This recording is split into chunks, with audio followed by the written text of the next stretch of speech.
Hello to you listening to this. Welcome to or welcome back to the Liability podcast, where I, Bree Cheyenne, mostly talk about unsolved crimes against children, anything from older to newer. This case actually has already been solved, but before I decided to focus more on unsolved crimes, I still did have a few cases I either recorded or finished notes for that majority of my supporters never got to see or hear. That being said, I decided to release them, so the next few releases will be a mix between solved and unsolved cases. If this is the first episode you're finding me through, I hope you enjoy and stay for more content. You can also look to the description to find links to my other social media where I post about content just like this. Without further ado, let's get started. Today, I'm going to be telling you guys about the murders of Huntley, Wells, and Jessica Chapman. Huntley, Wells, and Jessica Chapman were a pair of 10-year-old best friends living in Soham, Cambridgeshire, England, Jessica being just 1 month older than Huntley. The date is August 4th, 2002, and Jessica has just left her home at 11:45 a.m. to attend a barbecue that Huntley's family was holding at their home. Prior to leaving for this barbecue, Jessica informed her parents of her intention to give Huntley a gift she had got for her. It was a necklace. She got it for a while on a vacation that her family had just returned from. Upon arriving to Huntley's home, the two girls and a friend named Natalie Parr hung out and played on the computer while listening to music for about half an hour before Natalie decided to return home. By 3:15 p.m., Jessica and Huntley had changed into distinctive replica soccer jerseys, one of which belonged to Huntley and the other belonged to her older brother, Oliver. Before the girls started dinner with the rest of the guests, Jessica's mother, Nicola Wells, took a photograph of the two girls wearing the jerseys, which became important to the investigation later on. They continued to enjoy the barbecue until around 6 p.m. when they decided to return to Huntley's room to continue playing. At approximately 6:15 p.m., the girls decided to leave the house to go get some sweets from a nearby vending machine, and they did so without ever informing anyone. It wasn't until 8 p.m. that Nicola discovered both of the girls were gone when she went to notify them to say goodbye to their guests. Nicola was obviously alarmed, and she and her husband, Kevin Wells, decided to initially search the house and nearby streets, but she believed Jessica and Huntley wouldn't be off into any trouble because they were good girls, so she figured they must be coming back soon. Also, their curfew was 8:30 p.m., so she figured she would wait until at least then before she started really freaking out. However, when the minutes passed by 8:30 and it was now 8:45, Nicola grew increasingly concerned and decided to call the Chapmans to determine if the girls were there, only to discover Jessica's parents were also concerned that she hadn't come home.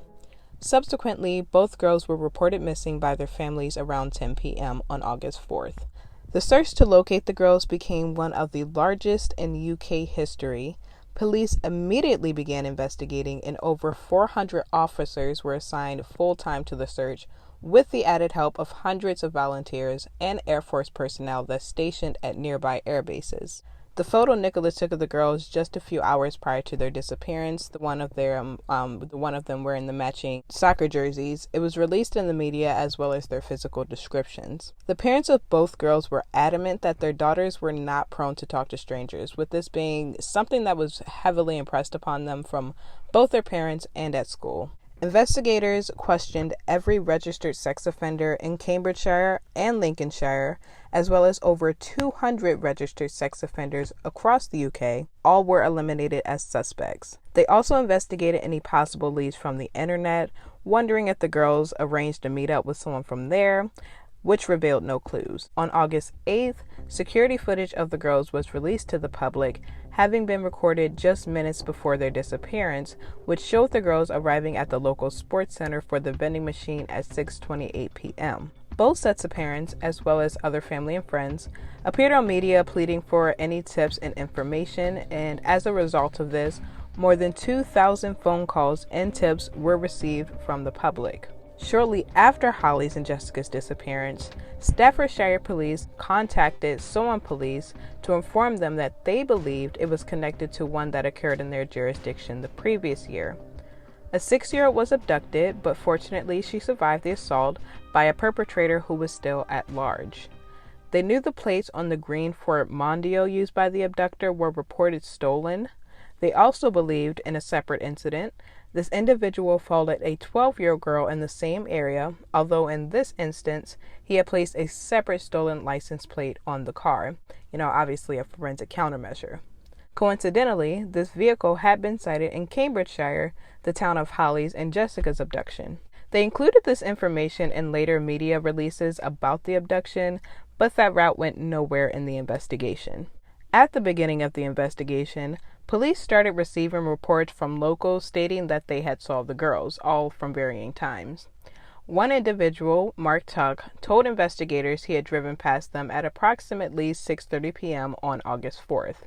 He remembered because he was specifically drawn to their matching Manchester United jerseys and remembered telling his wife, "Look, there's two little Beckhams over there." A woman named Karen Greenwood also reported seeing the girls walking quote-unquote arm in arm 2 minutes later at 6:32.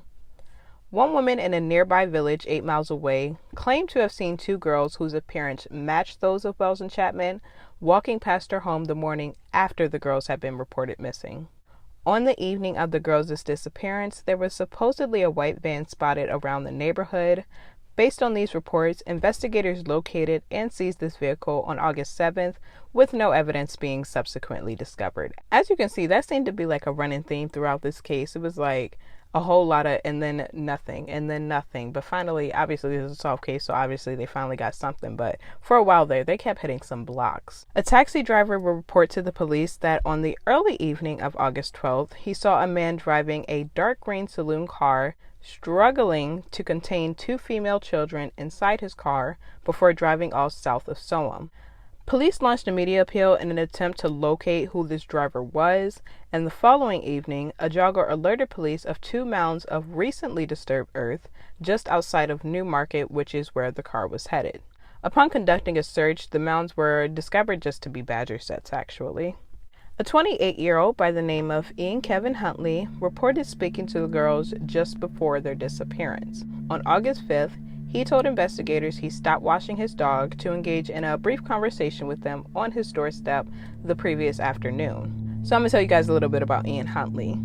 Ian Huntley was born in Grimsby, England on January 31st, 1974, before his family would end up moving to Immingham in 1975. He grew up having a pretty rough time in school as he was often bullied. This caused him to switch schools at age 13, where he actually continued to be bullied. At this age, he took up an interest in airplanes after some urging from his father and would often go plane spotting at the Royal Air Force in Lakenheath, Suffolk. He would end up finishing school at 16 with 5 GCSE passes and chose to work instead. If you're American like me and was a little confused by that statement, I'm going to explain it to you guys because I was also a little confused. Apparently in the UK, you have the option to leave school at either 16 or 18, and he opted to leave at 16. He was noted as already having an interest in young girls. He was seen hanging around 13-year-olds as an 18-year-old in the years since he left school. At age 20, he began dating an 18-year-old named Claire Evans in June of 1994, and the two got engaged after 2 months of dating before wedding in January of 1995. On one occasion, he beat her so extensively she suffered a miscarriage. In 1998, he raped 15-year-old Katie Bryan, who gave birth to his child, Samantha Bryan, and I'll talk more on her later. In the articles I was reading, they said he had a relationship with Katie Bryan. She was 15 at the time. This man was 24. That is not a relationship. He raped her. Between 1995 and 2001, Huntley had sexual contact with at least 11 minors, ranging from 11 to 17 years old, that they know of. A strong part of me, I'm willing to bet my left eyeball that it was more than 11. Although no cases were ever brought to trial because the girls denied having had sex with Huntley because, he was grooming them and all, he was gaining an infamous reputation in the area for his interest in young girls, which caused him to deal with abuse from the community and at one point resulted in him being fired from his job. He was charged with criminal acts only twice, once in January of 1998 for robbery and again in May of 1998 for the rape of an 18-year-old girl. In April of 1998, 1 month prior to the May 1998 rape allegation, he was arrested, although not formally charged, on suspicion of raping another 18-year-old girl. According to Huntley, Holly and Jessica had briefly inquired about an application for a full-time teaching assistant that was submitted by his girlfriend Maxine Carr, who was currently working as a part-time teaching assistant at the local elementary school where the girls attended. Ann Huntley met Carr when she was 22 years old, then a fish factory worker, in February of 1999 at a Grimsby nightclub. Maxine Carr, previously Maxine Cap, was born on February 16, 1977, also in Grimsby, England. She was one of two daughters, the other named Haley, to her father, Alfred Cap, an agricultural worker, and her mother, Shirley Cap. Their parents had a pretty tumultuous relationship. It ended in her father leaving when Maxine was 2. She would later change her last name from Cap to Carr in an effort to distance herself from her father because she hated him so much, according to Shirley. She was an average student in school, but she always had aspirations to be a teacher. She was also the subject of bullying in school and developed a couple of eating disorders, including bulimia and anorexia. Upon meeting Huntley, she was immediately drawn to him, describing it as love at first sight, and they proceeded to move in together within 4 weeks of dating. She later stated he told her about the previous allegations so she could decide for herself if she wanted to be with him or not, and I guess that just was not enough to turn her off and she wanted to be with him. Ew. The turbulent relationship endured, and in 2001, they relocated to Soham after Ian was given a job as a caretaker at Soham Village College, which is a secondary school, or if you were confused again like me, an American, secondary school would be the equivalent of middle school and high school. On his application, he used the false name of Ian Nixon, which they would have known had they done a background check on this man, which is crazy to me because, like, how are you not doing background checks on people that are working with children? If they had done this background check, they also would have uncovered his past allegations. And yeah, like, I know it was just allegations, but would you want someone repeatedly, like 10 times been accused of rape, 10 times working around children? I personally would not. But that's also probably why he used the alias in the first place.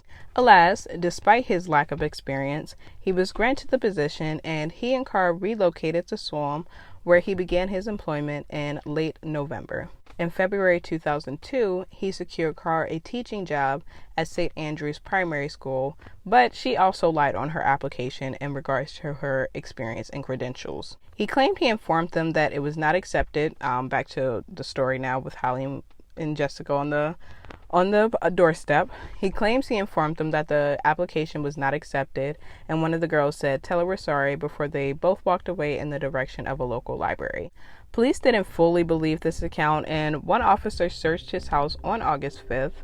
The officer noticed that despite the fact that it had been raining, there were clothes hanging on the clothing rack. No incriminating evidence was ultimately found, but that could be due to the extensive cleaning that was done. Huntley's reason being they had a flood caused by a crack in their bathtub when he was washing the dog. Maxine would later describe Ian as a slob who pretty much left all the cleaning to her, so for there to be so much cleaning done, it was quite sketchy. The officer remained unconvinced and suspicious of Huntley's demeanor.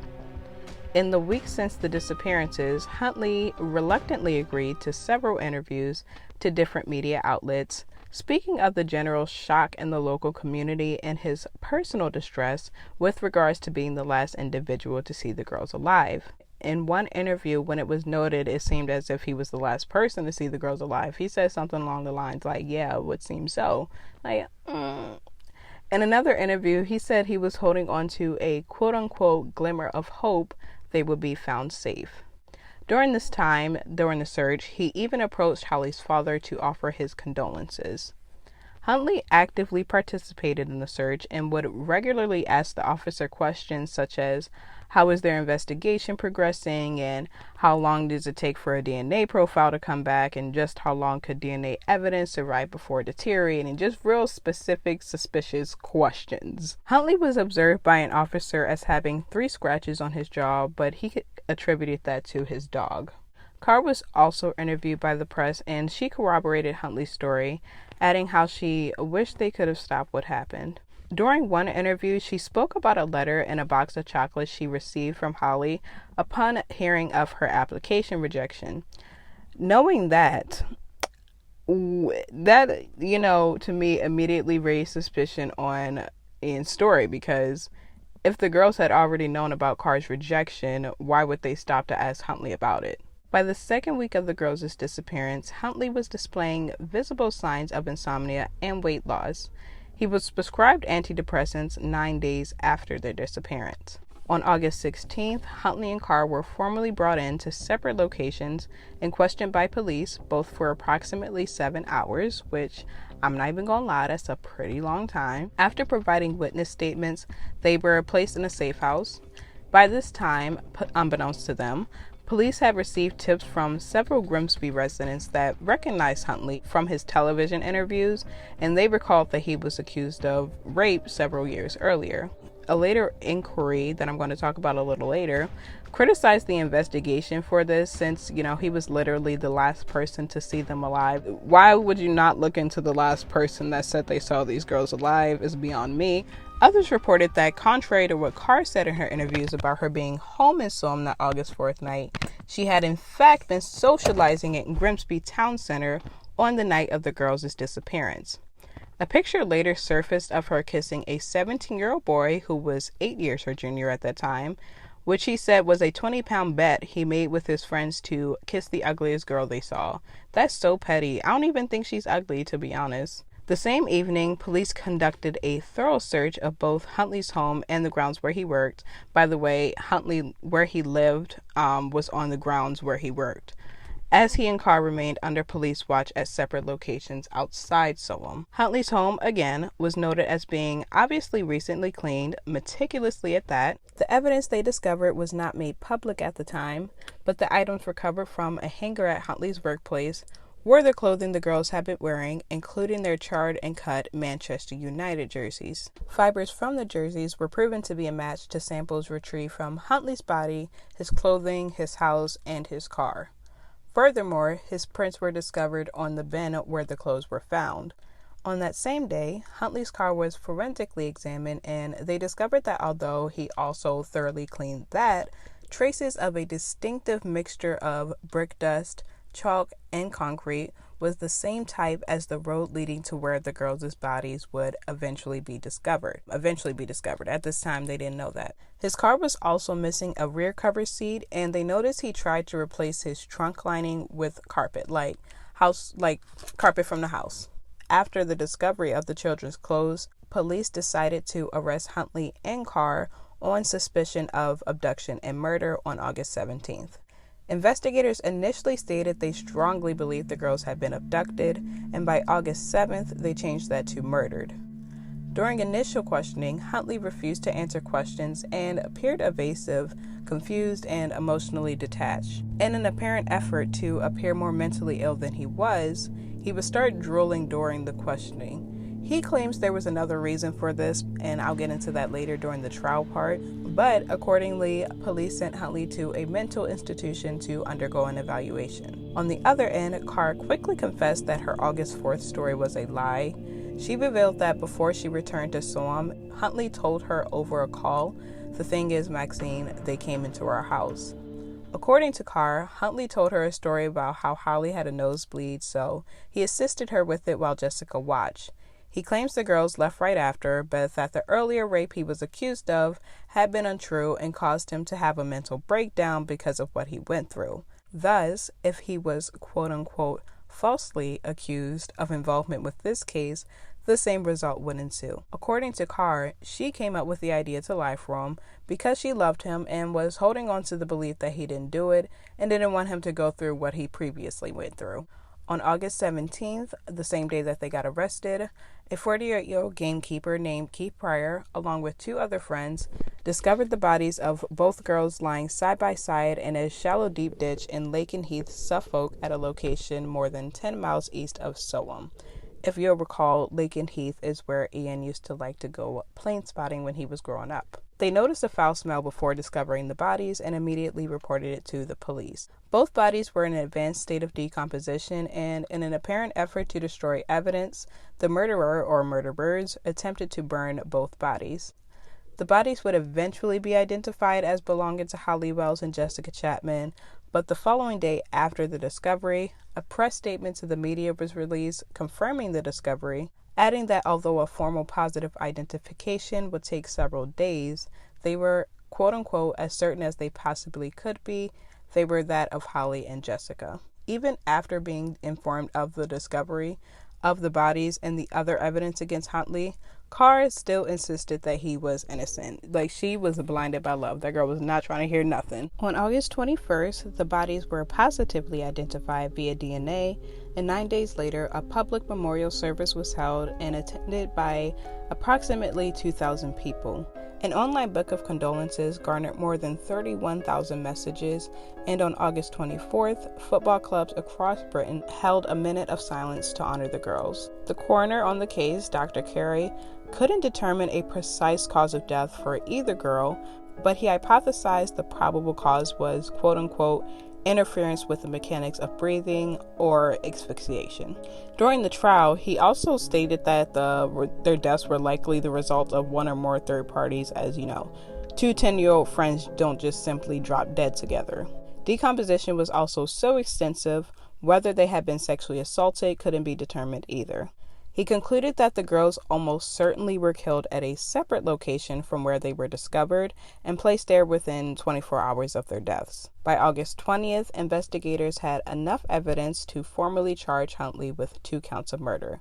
He was still at the mental hospital when these charges occurred, thus all preliminary hearings against him had to be postponed until the completion of his evaluation. Maxine was charged with attempting to pervert the courts of justice, also being later charged in January 2003 with 2 counts of assisting an offender. She started off writing love letters to Huntley and would frequently ask about him, but she would go on to sever all contact with him in December of 2002. As for the evaluation results, a forensic psychiatrist determined that, although psychopathic, Huntley was not suffering from any major mental illnesses and was absolutely competent to stand trial. With this evaluation, Huntley faced life in prison. In June of 2003, he survived a suicide attempt in which he consumed over 24 antidepressants he had been collecting in his jail cell. Huntley's trial began in the early days of November 2003, in which he entered a plea of not guilty, by the way. Huntley decided to take the stand in his own defense on December 1st, where he admitted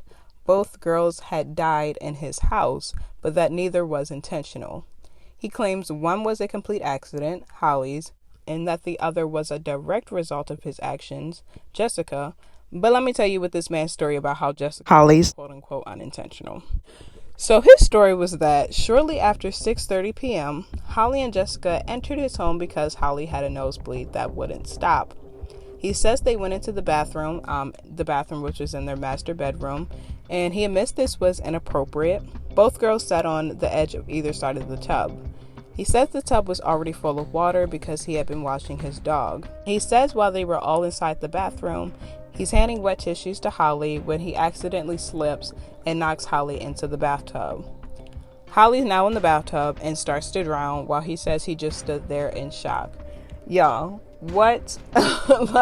What even make that make sense? Did this man fucking cannonball into this girl to the point where he knocked her entire body into the tub to the point where she started drowning? Because the bathtub was only full of about 18 inches of water. So you're telling me you knocked this girl so hard she flipped into the bathtub, completely submerged in 18 inches of water and drowned, and you just stood there watching it happen?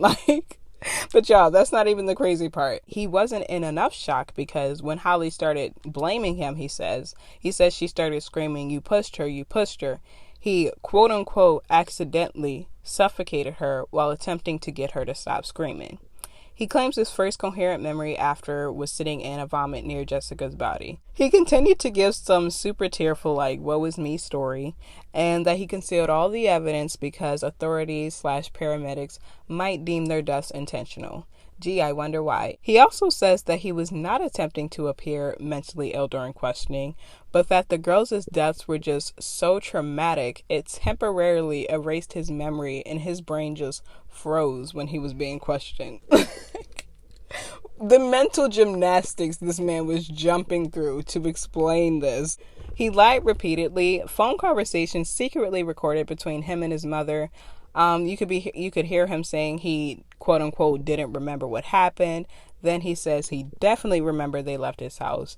He also was talking to his mom, who was trying to pin it on some random stalker. He was basically saying how someone must have been watching the girls, seen them enter his house, and known they had been in there. Thus, they actually kidnapped and killed the girls, and that he was just the pawn in a whole scheme that someone was plotting against him. He said they planned it and plotted the clothes inside the hangar to plant him for the crime. I was like, sir. So the coroner also found a crack on Holly's skull, but he attributed it to likely having come from the fire, but he didn't rule out the possibility that the injury happened while she was still alive.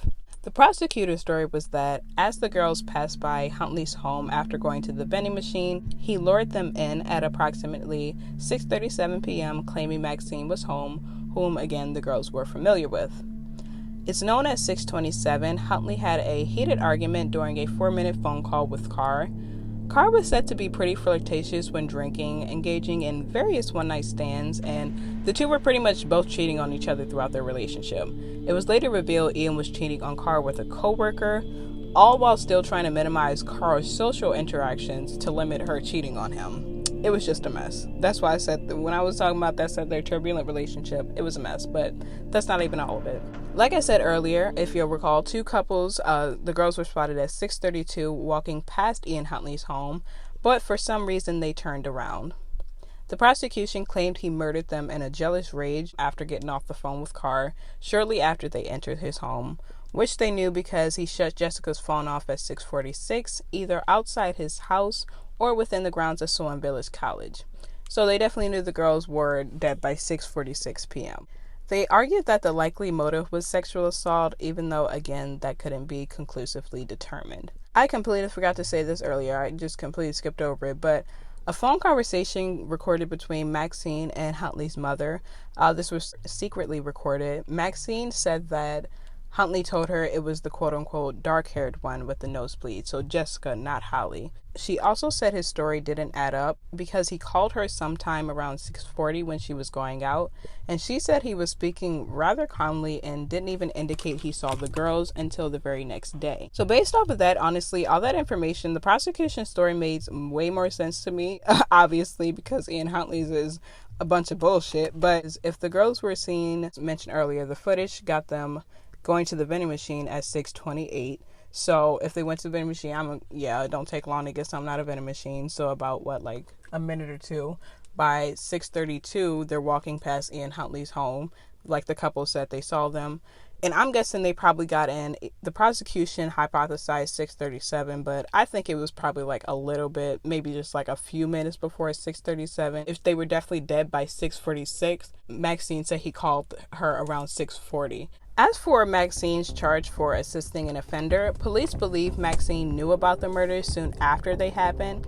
A couple of reasons for this include, one, her mother's neighbor testified that when Ian went to pick up Maxine from Grizzly on August 6th, the neighbor said she saw Maxine weeping as she looked into his trunk, and when Ian noticed, he quickly shut the trunk. Shirley Capp, Maxine's mother, would later be jailed for 6 months for intimidating this neighbor before the trial. The other reason being, during an interview when she was talking about the letter she received from Holly, she referred to her in the past tense, saying that was the kind of girl she was. She was really lovely. However, Maxine attributed her reason for saying this to the fact that she had worked with him in the past. Honestly, same. I'm not even gonna lie, I do that too. I notice that sometimes I'll say was for someone. I'm like, why am I saying was as if this person died or something? It's just something I naturally do. I don't know. Do you guys do that too? That reason wasn't that big to me, but the fact what the neighbor saw, I was like, I honestly think that she probably did know something, and I'll explain more why a little bit later. So a forensic scientist named Helen Davey testified that a possible piece of saliva was found on the girls' burnt clothes. but a test was inconclusive for a DNA profile. They also found no positive traces of semen on the clothing, which could be explained due to the charred condition of the clothes. The jury also heard a scenes of crime officer reveal that a forensic examination showed several traces of blood splattering in the hallway and main entrance to Huntley's master bedroom. A separate forensic scientist testified how this was mostly dog blood though, except 2 profiles that were human. One belonged to Anne and the other was consistent with Maxine's. The clothes were wet when they discovered them, but they couldn't determine if they were wet before they were burned or if water was poured on them after they were burned. During her testimony, Carr held to it that she didn't know he did it, and if she did, she would have been horrified and would not have lied for him.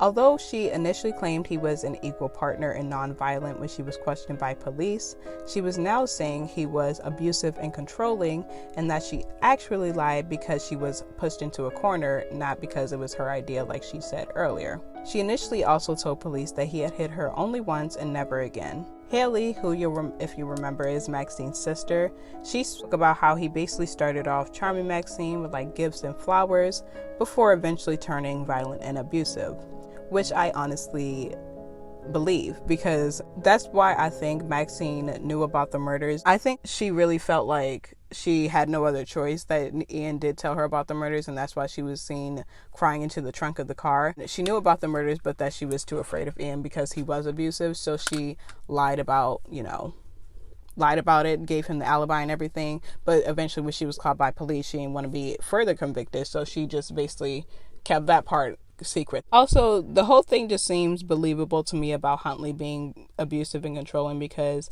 she just seemed like a really insecure girl to me. Honestly, it wouldn't be surprising with, her being bullied in school. She had eating disorders, and just the way she was described as acting in terms of, getting a little drunk, various one-night stands. She had a couple relationships that lasted pretty shortly. They weren't very successful. A lot of one-night stands. So all of that to me is just giving insecure. She also previously stated how Ian was pretty much a slob and she did all the cleaning. So when she was asked what she thought when she came home and saw that the duvet was washed, she initially thought he had another woman in the house, as their bedding had been washed shortly before August 4th. She also testified to a crack in the enamel of their bathtub, which was not there before she left for Grimsby.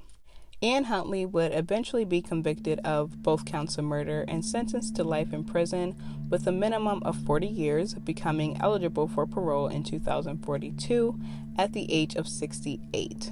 After his arrest, former girlfriends and sexual partners came forward to say that although Huntley appeared charming at first, he became abusive when he established control. He was attacked in prison a few times from what I've read. One inmate scalded him with boiling hot water, and another, Damian Folks, attempted to kill him after stabbing him with a makeshift knife, asking afterwards, "Is Ian Huntley dead? I hope so." That man's had zero tolerance for child killers, none. That's exactly what he said. He said, I have no tolerance for child killers. He ended up being transferred to another prison where he actually successfully murdered another child killer. While in prison, Huntley supposedly admitted to his father that he lied during trial, stating he actually killed Jessica to prevent her from calling for help, which makes sense to me.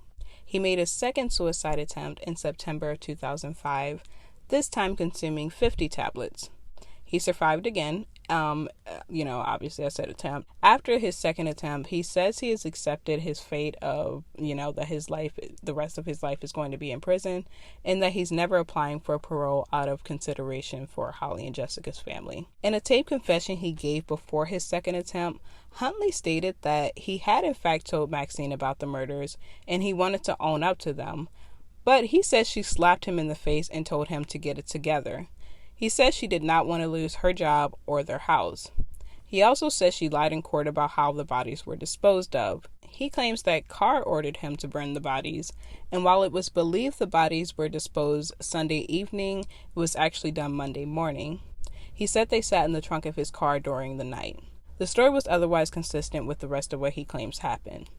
He called Maxine a liar in saying that he didn't expect her to go as far as she did lying in court, where she infamously said she quote-unquote wouldn't be blamed for what that thing in a box did to those children or me, but that he otherwise hoped she found happiness in life. In April 2007, he confessed to a 1997 sexual assault of a then 11-year-old girl, also admitting to having a sexual interest in children, all while saying that Holly and Jessica's murders were not sexually motivated, though. Not them. Had nothing to do. It was not sexual at all.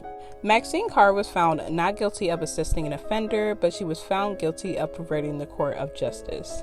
She was sentenced to 3 years, but released in May of 2004 after serving half her sentence because she received time served for the 16 months she spent awaiting trial. She now lives under a new identity, and it's a mess. I was on Reddit, and one of the comments I read was from someone who said they work in a police department, and they said Maxine Carr had actually been moved to their area. Someone ended up eventually discovering who she was, and they had to relocate her. Then as I was reading online, I read that someone exposed her identity online. She had to relocate her. And that's what I'm thinking. This is a pretty highly publicized case, so I'm imagining there's only but so long she can stay in a place before someone recognizes who she is. Unfortunately, though, multiple people have been falsely identified as Maxine Carr over the years since the murders and have been subjected to physical and verbal attacks. Samantha Bryan discovered Ian Huntley was her father while doing a school project. Katie Bryan, her mother, again the 15-year-old, only told Samantha she had, quote-unquote, another dad who was a, quote-unquote, nasty man. But she never told her the whole story until Samantha's discovery, when she produced a box of news clippings on Samantha's 18th birthday. Samantha began writing Huntley, whom she now describes as an evil monster, to try to figure out why he did what he did. In his writing back to her, Ian claimed that 15 years on, and he still doesn't understand what the hell went wrong that day. After that, Samantha severed all contact with him, realizing she was not going to get the answers, whatever answers she was looking for, because that man had no remorse for what he did. Talking about I just don't even know what happened. Bircher inquiry was completed basically to explore the vetting techniques that allowed Ian Huntley access to children and ultimately led to Holly and Jessica's deaths.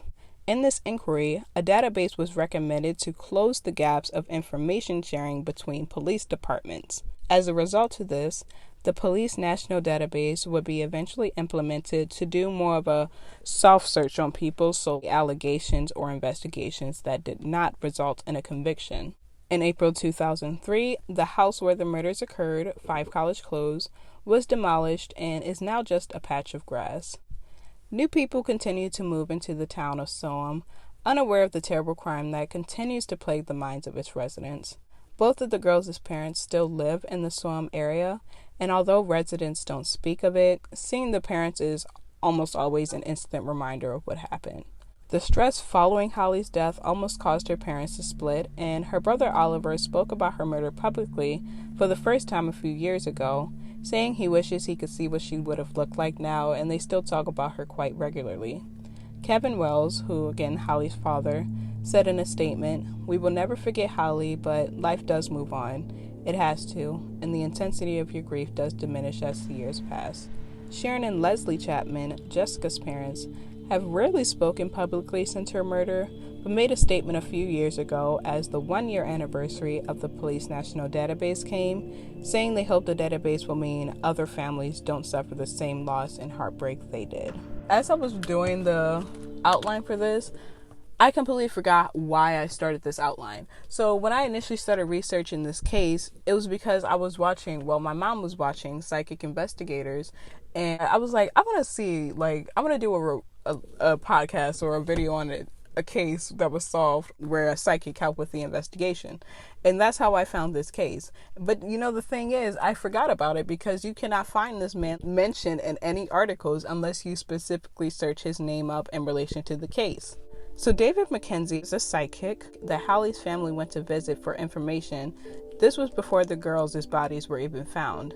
He tearfully told them, "I really am sorry, but both of the girls are dead," and proceeded to give them details about the crime that the police wouldn't find out for another few weeks. He gave them a description of a man and a woman that matched Huntley and Carr, as well as a description of his car. Mackenzie does do personal readings, but he does all of his criminal investigation work for free. he's been involved in like so many cases. I also saw that he was even involved in the BTK case. If you guys see my YouTube video where I was talking about the Law and Order cases, I briefly spoke about the BTK case.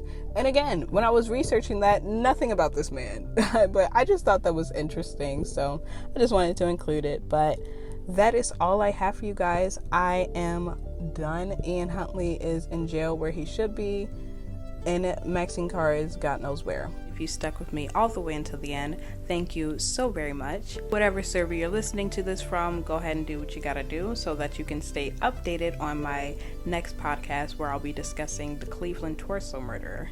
Until then, you can check out my latest YouTube video on the murder of Malakia Logan if you haven't already, and be on the lookout for my next video on the Oakland County child killer. Bye y'all!